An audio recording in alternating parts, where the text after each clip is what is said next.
أهلا في مكتب بشرى يا من بالحكمة أقبل يدعو والبسمة أجمل.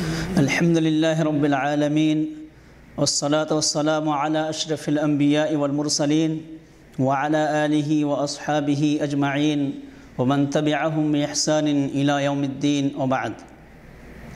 قال الله تعالى في كلامه المجيد والفرقان الحميد: أعوذ بالله من الشيطان الرجيم بسم الله الرحمن الرحيم وما خلقت الجن والإنس إلا ليعبدون. وقال النبي صلى الله عليه وسلم عن أبي هريرة رضي الله تعالى عنه قال: إن أعربيا أتى النبي صلى الله عليه وسلم فقال: دلني على عمل إذا عملته دخلت الجنة. قال: تعبد الله ولا تشرك به شيئا وتقيم الصلاة المكتوبة وتصوم رمضان. সমস্ত প্রশংসা গুণগান মহান আল্লাহ পাক রব্বুল আলামিনের জন্যে এবং দরুদ ও সালাম বিবর্ষিত হোক শেষ নবী মুহাম্মদুর রাসূলুল্লাহ সাল্লাল্লাহু আলাইহি ওয়াসাল্লামের উপর, যিনি ইসলাম খানাকে গোটা বিশ্বের মধ্যে প্রচার করেছেন, নিজের সমস্ত জীবনকে আল্লাহর রাস্তায় কুরবানি করেছেন।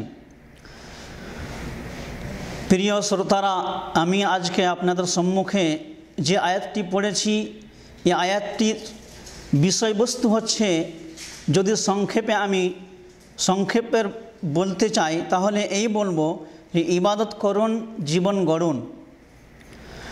আসলে কথা হচ্ছে যে ইবাদত এমন একটি জিনিস যে ইবাদত সর্বপ্রথম আল্লাহ পাক রব্বুল আলামিন যে কথা বলেছেন, মানুষের পিছনে, মানুষকে যে সৃষ্টি করেছেন তার পিছনে কি উদ্দেশ্য রয়েছে, তার পিছনে সর্বপ্রথম উদ্দেশ্য এবং আসল উদ্দেশ্য আল্লাহ পাক রব্বুল আলামিন নিজেই বলে দিয়েছেন যে ওমা খলাকতুল জিন্না ওয়াল ইনসা ইল্লা লিয়াবুদুন, যে আমি মানুষকে শুধুমাত্র আমার ইবাদতের জন্য সৃষ্টি করেছি, ইবাদতের জন্য তাকে আমি জন্ম দিয়েছি, তাকে আমি দুনিয়ার মধ্যে পাঠিয়েছি। আমাদেরকে সর্বপ্রথম জানা দরকার যে ইবাদতের দ্বারাই মানুষের মানসিক এবং শারীরিক এবং পারিবারিক লাভ পাওয়া যায়।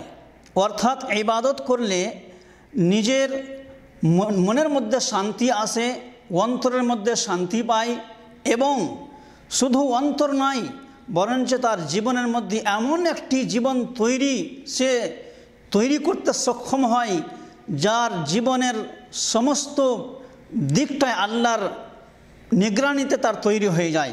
তাই একজন সাহাবী বললেন, নবী পাক সাল্লাল্লাহু আলাইহি ওয়াসাল্লামের কাছে এসে একজন আরবি বললেন, দেহাতি, যে আল্লাহর রাসূল আমাকে এমন একটি জিনিস বলে দেন যে আমি আমল করতে গেলে আমি সরাসরি জান্নাত পেয়ে যাব।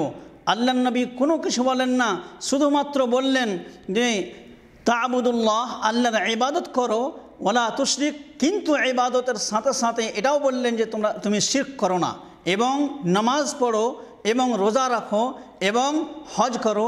এই ইবাদত আল্লাহর নবী শিখিয়ে দিলেন যে তুমি ইবাদত করতে গেলে তুমি সরাসরি জান্নাত লাভ করতে পারবে। যেহেতু এখান থেকে বোঝা যায় যে আমরাও যদি আল্লাহর সন্তুষ্ট লাভ করতে চাই, নবী পাক সাল্লাল্লাহু আলাইহি ওয়াসাল্লামের শরীয়তের উপর আমল করতে চাই, তাহলে সর্বপ্রথম আমাদেরকে যে আল্লাহ যে বাণী দিয়েছেন মা খলাকতুল জিন্না ওয়াল ইনসা ইল্লা লিয়াবুদুন, আমাদেরকে ইবাদতের জন্য নিজের জীবনকে তৈরি করতে হবে, নিজেকে ইবাদতের জন্য প্রস্তুত রাখতে হবে। যদি আমরা ইবাদত করতে পারি তো অবশ্যই আল্লাহ পাক রব্বুল আলামিনকে খুশ করতে পারবো, এবং আল্লাহ পাক রব্বুল আলামিন যখন আমাদের উপরে খুশ থাকবেন, সন্তুষ্ট থাকবেন, তখন দুনিয়ায় আমরা লাভবান হব। وآخر دعوانا أن الحمد لله رب العالمين وصلى الله على نبينا محمد وعلى آله وصحبه أجمعين.